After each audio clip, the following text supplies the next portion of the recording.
I got to farm with my dad every day. It's a way of life. It's a wonderful way of life. And it's at risk, and it shouldn't be. The impact of Trump's tariffs is being felt in the heartland. Soybean farmers here are now suffering economically like they haven't in decades. Right now, we are harvesting soybeans in Marengo, Illinois. My family has been farming since 1846. I'm the 5th generation. We're a grain operation. We grow corn, soybeans. I am a product of the pioneers. It's history. You don't let that go. One of the best memories that I had was just my dad teaching me how to drive a tractor. I got to farm with my dad every day. It was pretty cool. How many people could do that? It's a way of life. It's a wonderful way of life. And it's at risk, and it shouldn't be. It's total bullshit. Human lives are at stake. It's stupid. The whole thing is stupid. I'm very proud of him. He's done a great job. He's kind. He's very caring. He cares about other people. I didn't really want him to be a farmer. When my husband got sick, he asked if he could take over the farm. He said, "Mom, give me 3 years. Just give me 3 years." So that's what we did, and it's turned into 16 years. Harvest is usually the best time of the year. It's literally the fruits of your labor. This is the time where we as farmers get to celebrate all of our hard work and that we get paid for our year's worth of work. And unfortunately, this one has a real bitter taste to it because the money is being spent right now in Argentina and being given to billionaires.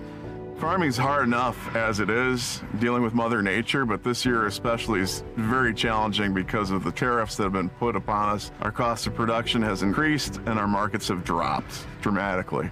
And this is really putting a major strain on all farmers right now.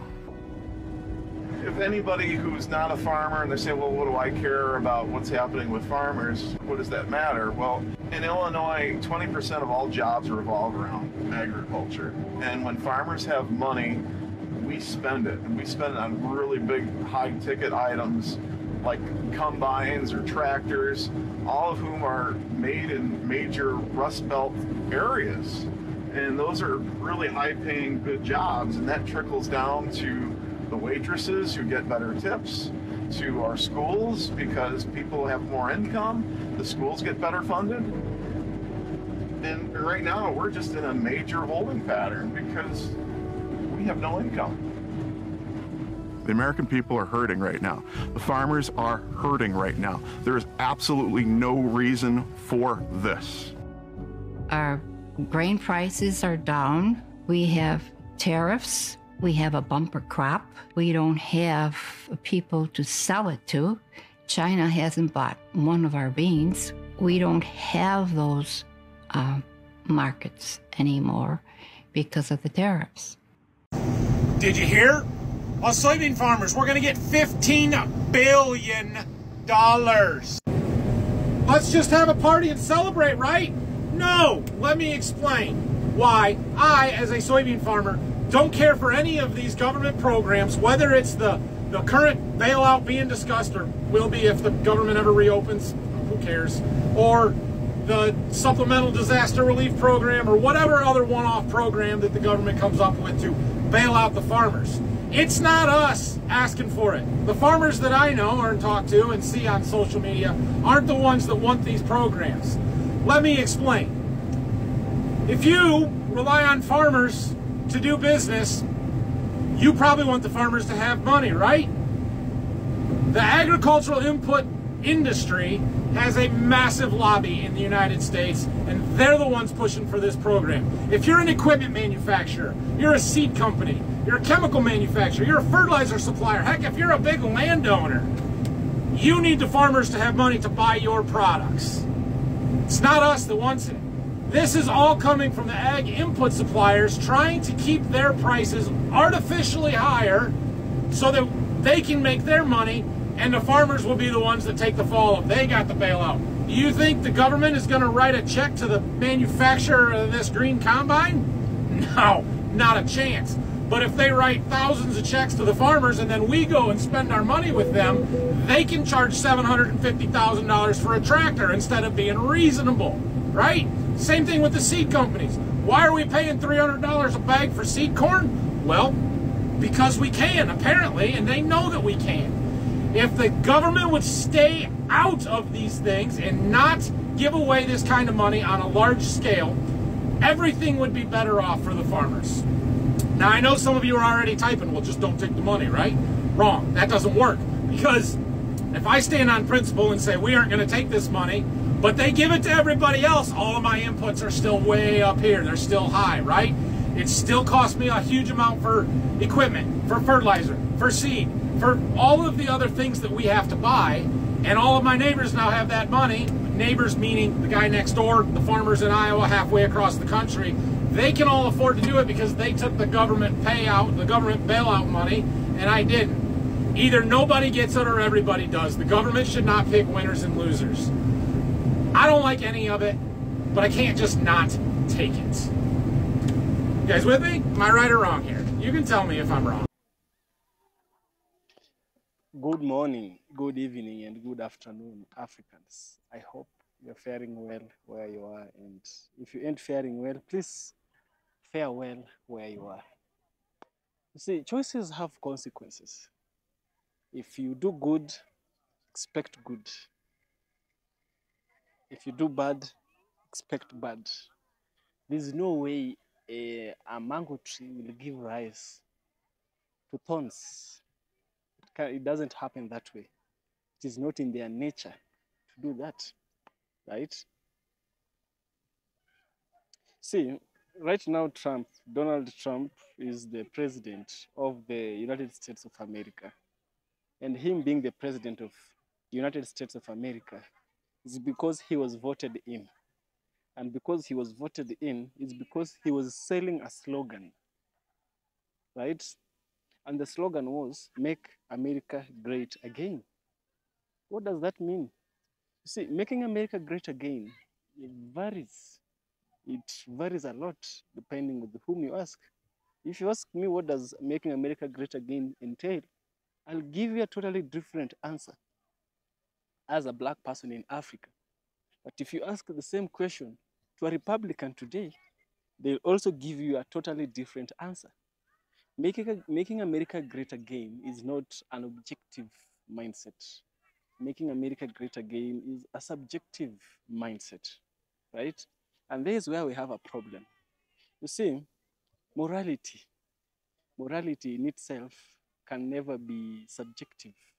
There's no way stealing will be good in one part of a country or one side of the world, and that same action of stealing is good, is encouraged in another part of the country.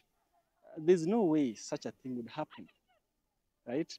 Because it is objectively controlled, it is objectively made into law, it is wrong, right? So making America great again is problematic, right? So people voted Trump because he wanted making America great again meant that the white people, the people who were deemed not fit for the United States of America were going to be deported. And what happens? What happens is that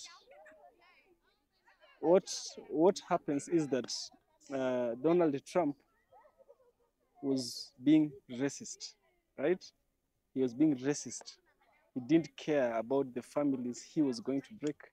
He didn't care about the baby that was going to lose his or her life because their father went to job to find food for them, and their father was caught and deported in which part of the world they were deported to, right? And that's why it is important to understand making America great again is very problematic. It's problematic in the sense that it is subjective, and its goodness arises from those whom it favors, right? So without further ado, let's jump into a video. We have these farmers. I believe there's a point when they were Republicans. Now you ask them about it, they totally will not agree with you, right? They'll say I don't want anything to do with the Republicans. It's because now they are achieving the choices of their consequences, right? So let's dive into this video and listen to their grievances. I shall get back by the end of the video, of course, where we shall also have a deep critical analysis. Let's dive in. Yeah.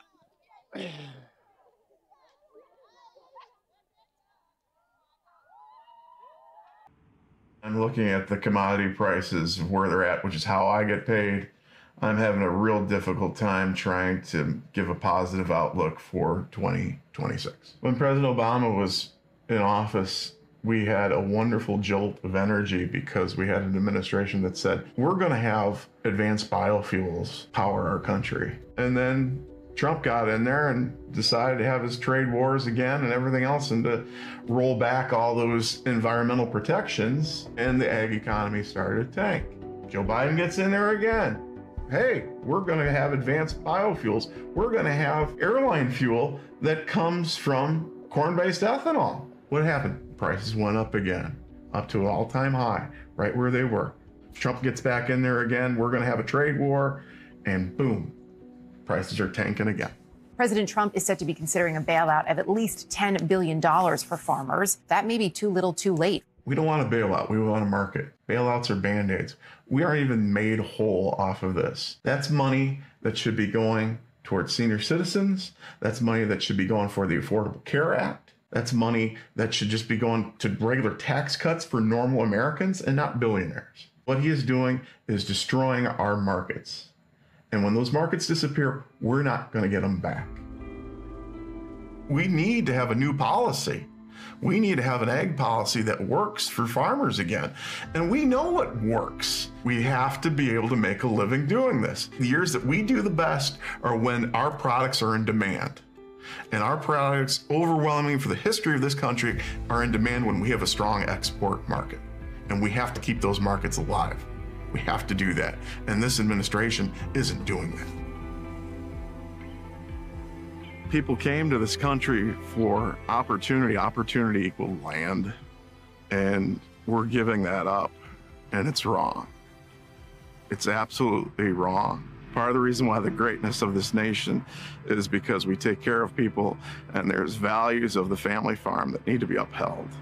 And it's good for them. Hell, I might lose some followers for this, but I don't really give a fuck. Trump thinks farmers are fucking stupid. And before you lose your shit, let me explain. In retaliation to a trade war that they fucking started, China and other countries are no longer buying crops from American farmers. So what does Trump do? He comes out and says that he's going to use tariff revenue to bail them out. But who pays for that tariff? Oh, that's right, the American taxpayer, because the companies they buy their products from have now passed that cost of that tariff on to them. The problem isn't that we're bailing out farmers. I believe we need to bail them out. We need to support small farmers so they don't have to sell their land to big-ass corporations who will then in turn just own more of our land and more of our food chain supply. The problem is that the American consumer, who are also farmers by the way, cover the cost of that tariff at the checkout aisle and at the parts store. And now the federal government is going to use that money to pay the farmer for the money they lost as a result of a trade war that they fucking started. They are using American consumers and American farmers to solve a problem that they fucking created. And then they're going to stamp their name on it and say, see, we're for the farmer. No, the fuck you ain't. You're just too stupid, or even worse, you think they're too stupid to know that you're the one who created this fucking problem in the first place. Meanwhile, their rich fucking buddies just got even richer because they didn't have to touch that fucking tariff, and we just got fucking poorer.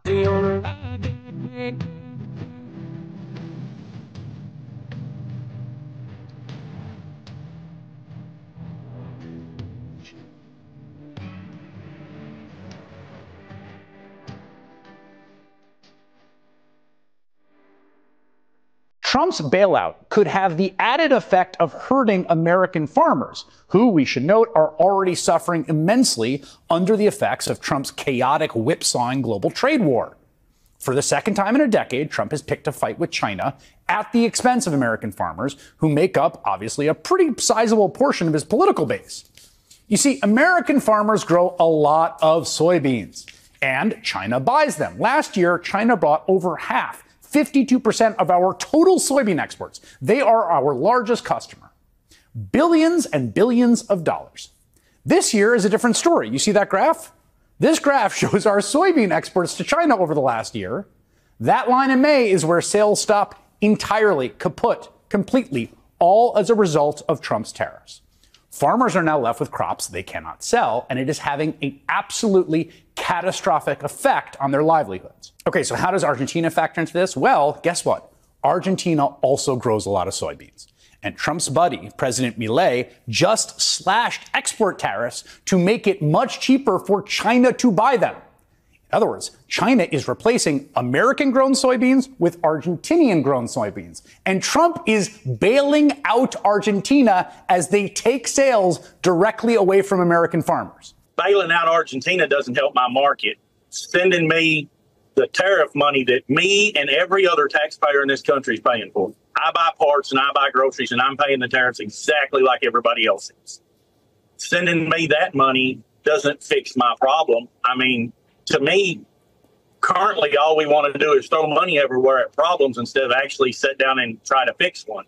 If Argentina fails, okay, they're my second biggest competition. If we're going to make American agriculture great and make it stand on its own 2 feet, then I need my second biggest competitor to fail. Again, this is really crazy, right? I mean, think about this.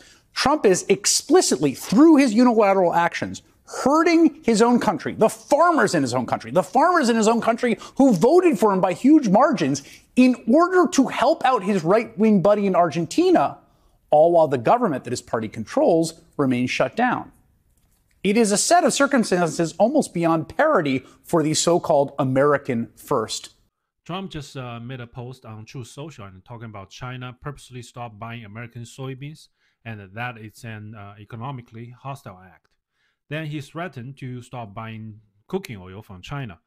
I am here to help you to understand what he's actually talking about. Let's break it down.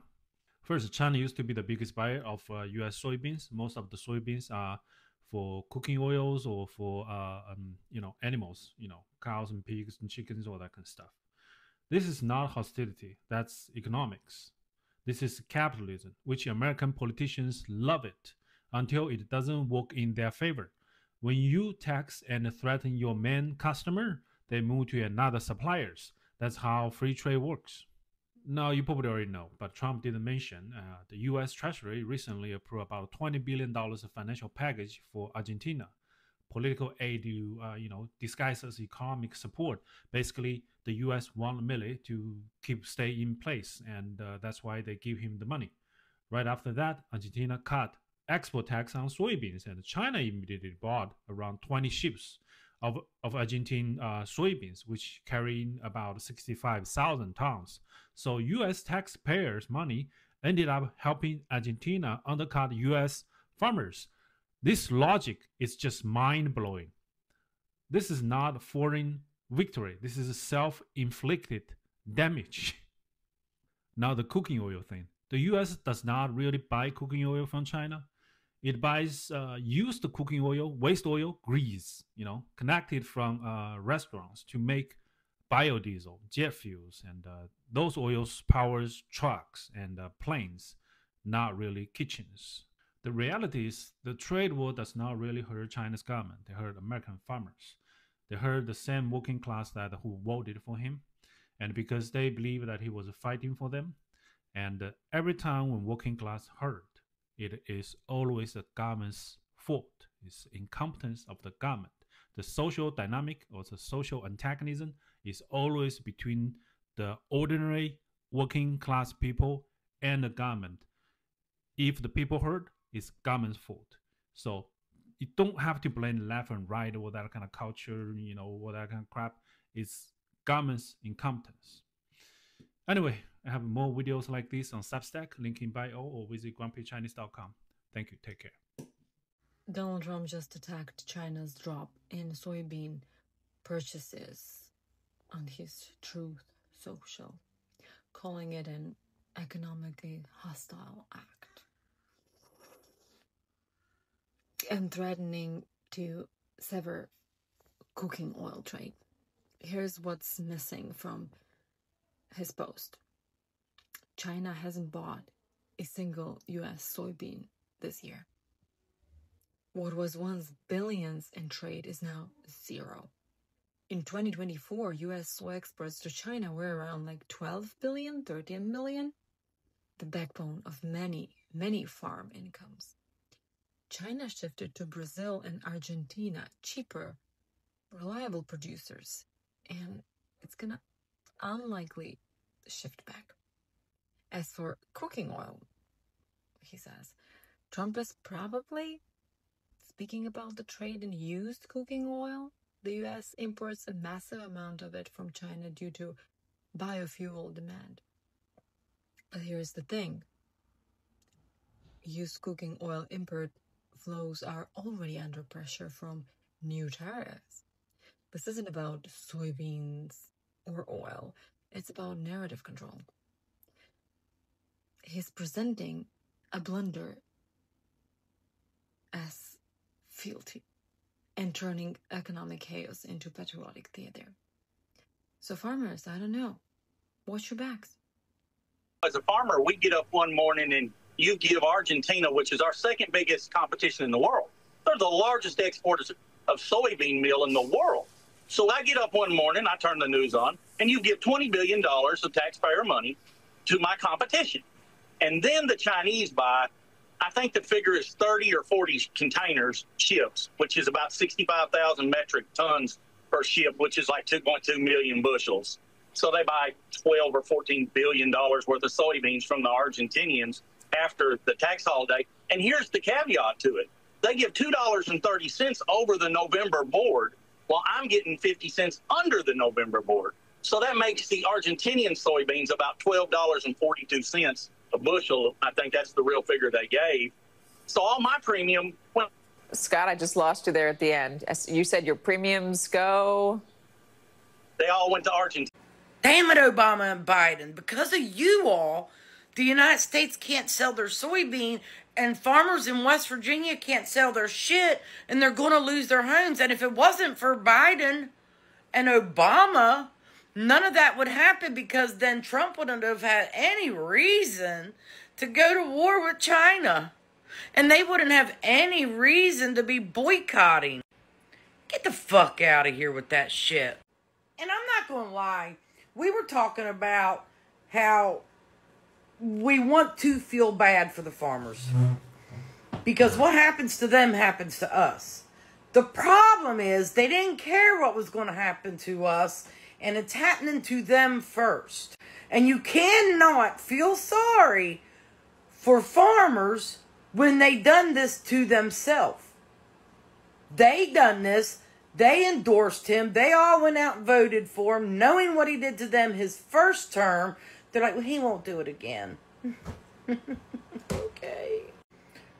Anyway, it's just hard to feel sorry for him. We're all in trouble here. But you know what? They were hell-bent on fucking around and finding out for the second time. And they put us all in this position, not just them. A lot of people, a lot of companies. And a lot of companies are like, oh, well, we messed up. You sure did. Live with it. We have to live with your decision. So enjoy that shit. Take power with it. With your full chest. Remind yourself every morning when your company's going down the shitter, especially if you're a small company.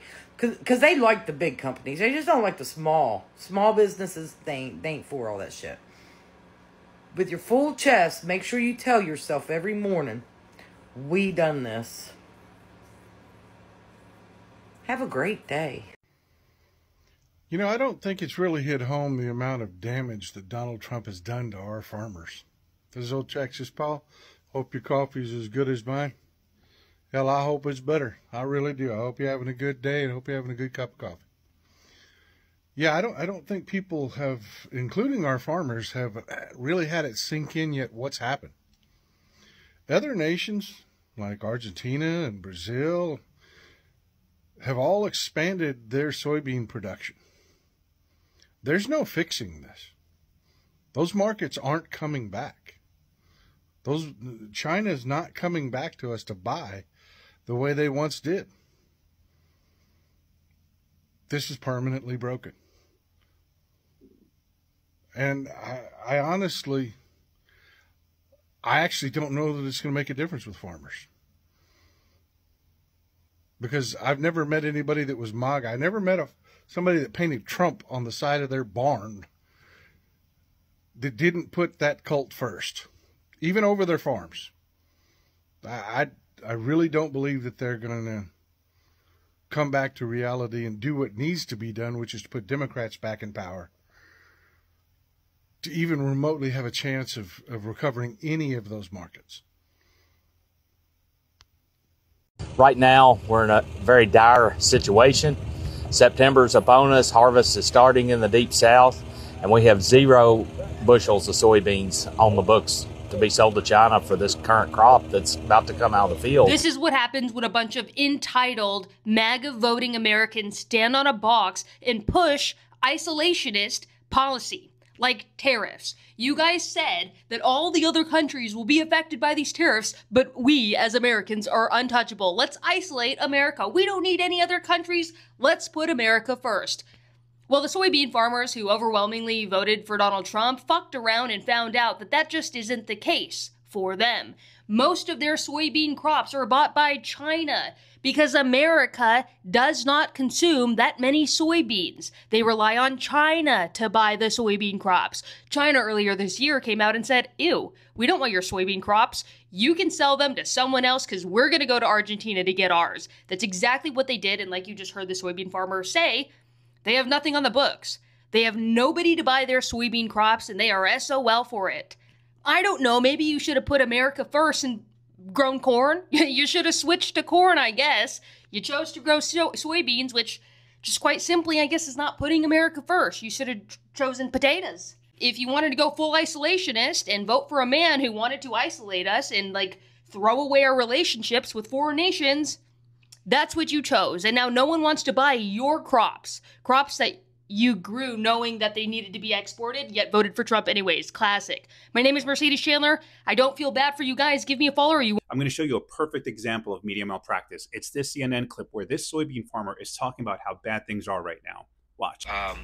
In a difficult farm economy, and then the trade war started, and that's taken things from bad to worse. And now our biggest export customer, China, has not purchased any soybeans from this year's crop. That equates to about 25% of the whole American soybean crop this year. And we desperately need that market, and unfortunately, we're in a standoff right now. And this is why it's frustrating. That farmer never once said who started the trade war that tanked his industry, not once. And that's not even the worst part. Just look at this damn cryon. Trump considering $10 billion bailout for American farmers. Real damage directly tied to Trump's own decisions is happening, and the media sanitizes it. And they're giving him credit for slapping a bandage on a wound he inflicted. And reporters keep doing these interviews without asking the one question that actually matters. Who did you vote for? Because if that person voted for the guy who started the trade war, bailed out Argentina's farmers, and undercut their ability to turn a profit, don't you think it's relevant to ask if they vote for Trump again? I don't think the media is going to start asking the question anytime soon, but I think it's crucial because if you're complaining about getting burned after voting for fire, but don't directly blame it, chances are you'd vote the same way. If American workers and American taxpayers have been taken advantage of for multi-generation, for decades, and it's time for somebody to stand up and put us first, and put the country first, and do what's best for the country, not what's best for the politicians.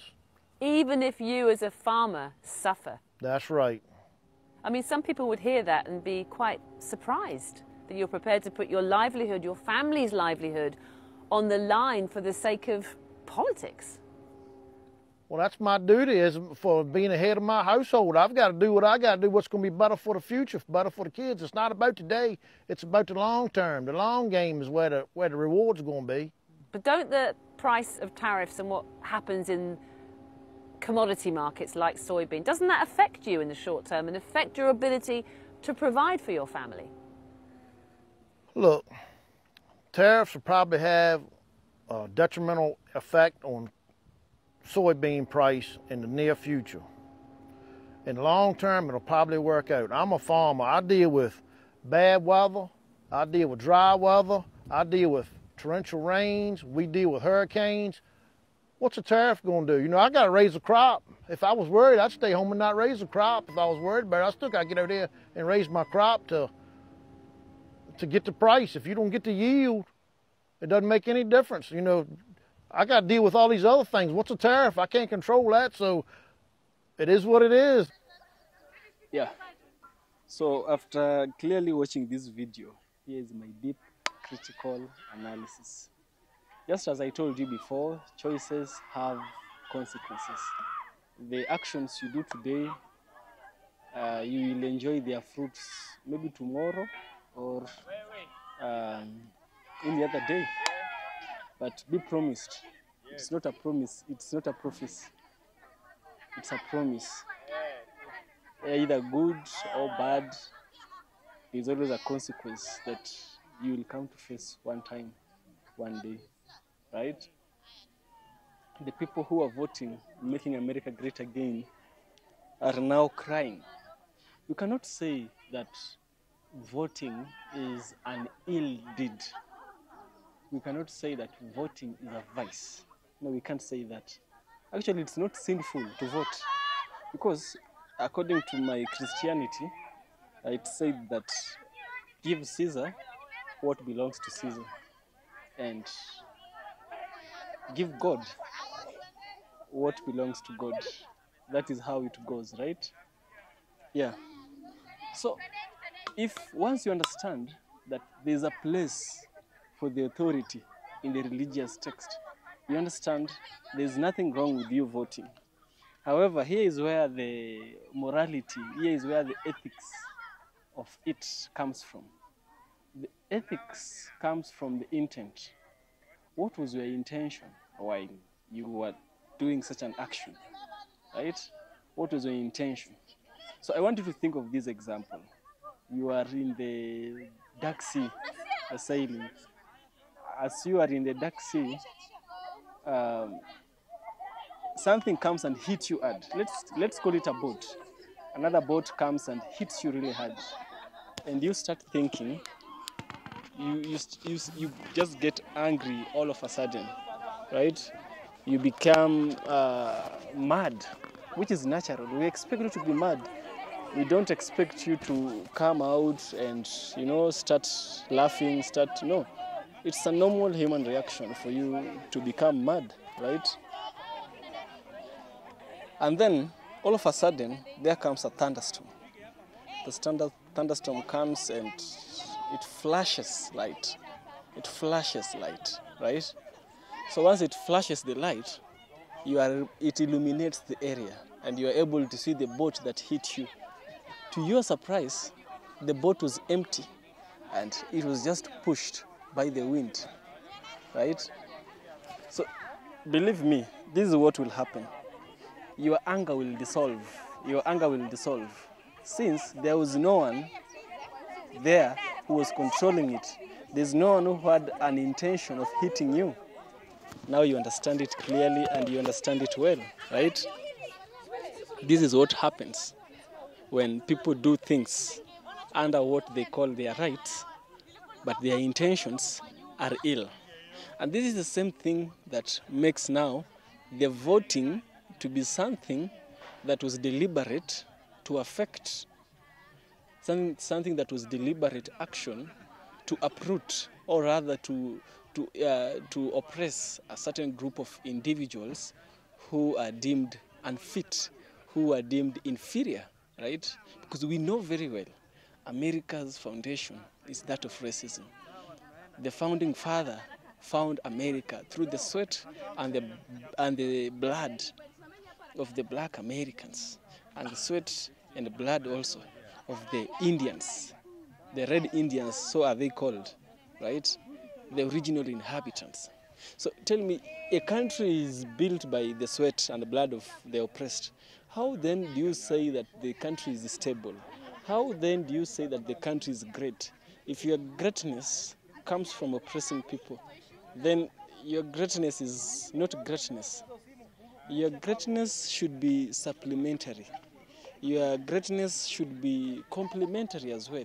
It should complement other people's for their action. I don't need to, if getting rich means I rob you, I cane you, and I enslave you, I don't want that richness. I don't want it, right? I really don't want it. if that is what it means, right? So look at it right now. Look at it with this mindset. Making America Great Again, the slogan of Donald Trump, was not a slogan rooted in love. It was a slogan that was rooted in hatred, in racism, in police brutality, in Jim Crow laws. So these people, they voted, and they voted because they had an intent. Most of them, can't talk for all, but most of them, they had an intent to wipe out a certain group of people, but it backfired. And that's why I say that choices have consequences. People have the right to vote. If Kamala Harris was the one to oppress people, I would say choices have consequences. I would still say the same, but with a different approach. Yeah. This is EFK Original Documentaries. You like what I do, subscribe. I'll surely appreciate. And see you in the next one. Stay positive.